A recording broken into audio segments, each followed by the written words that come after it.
Bonjour mesdames et messieurs. Info aujourd'hui le vrai Algérien quotidien 7 jours sur 7 jours, 24 heures sur 24 heures. Voir les titres. Merci. Aide financière à la Tunisie. Algérie, Tunisie, date, heure et chaîne. L'Algérie dédiera-t-elle la coupe arabe à la Tunisie?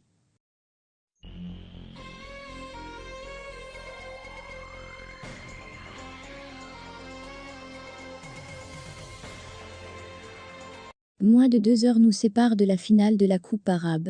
Une compétition dominée par les pays nord-africains, notamment l'Algérie et le Tunisie. Les joueurs des deux pays voisins s'affrontent demain, 18 décembre au stade Alba, situé dans le ville d'Al-Khor, au nord-ouest de Doha.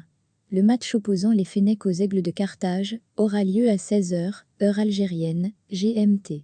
Il sera diffusé en direct et en intégralité sur Beansport HD 1, Beansport HD 2 et Alcas Sport HD.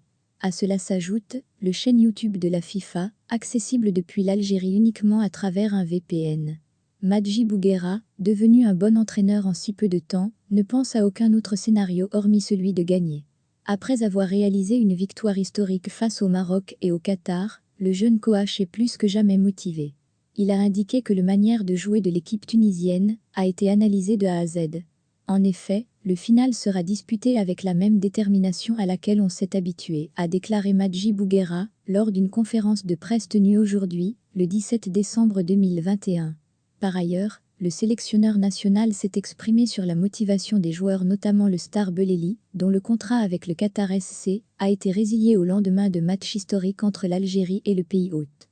Cette fin de contrat ne va pas impacter vu qu'il est très impatient de disputer la finale, a confié Bouguera. Ces derniers jours, l'Algérie a fait chauffer son chéquier au profit de ses pays amis, que sont la Tunisie et la Palestine. Pourquoi l'Algérie s'est montrée aussi généreuse à l'égard de ces deux pays? On nous parle de solidarité entre nations amies, qui traversent des moments assez compliqués. En effet, la Tunisie et la Palestine sont confrontées à diverses crises d'ordre structurel et conjoncturel, qui ont presque mis à genoux l'État. L'Algérie, qui entretient des liens de coopération très forts avec ces deux pays, a pris la décision de voler à leur secours. Tout d'abord, les autorités algériennes ont pris la décision d'accorder un prêt de 100 millions de dollars à la Palestine. Plus tard, ça sera au tour du voisin maghrébin, la Tunisie, de bénéficier de la générosité de l'État algérien. En effet, la Tunisie a bénéficié d'un prêt colossal de 400 millions de dollars de la part de l'Algérie. Ces derniers jours, les autorités algériennes ont donc fait sortir des caisses du pays pas moins de 400 millions de dollars. Cette brusque générosité des dirigeants algériens a fait beaucoup parler au pays. En effet, l'opinion publique ne comprend pas qu'en cette période de récession économique et de crise économique aiguë, les autorités déboursent de telles sommes.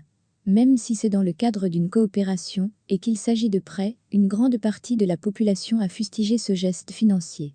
À bien y voir, on peut donner raison aux populations.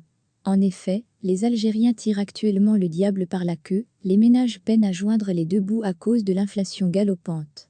L'horizon est obscur pour de nombreux jeunes confrontés à la dure réalité du chômage. Bref, les problèmes socio-économiques ne manquent pas en Algérie. Certes, le pays pourra sans doute bénéficier dans l'avenir des retombées et de diverses opportunités après son geste pour la Palestine et la Tunisie, mais dans l'immédiat, il aurait été judicieux de mettre en priorité le peuple algérien. En effet, le peuple est meurtri et souffre. Les 400 millions de dollars auraient pu servir à financer des programmes sociaux qui allaient améliorer le quotidien des Algériens. Comme nous sommes dans une dynamique de coopération, quel bon ami pourrait venir en aide à l'Algérie pour résoudre ses difficultés? La question reste posée.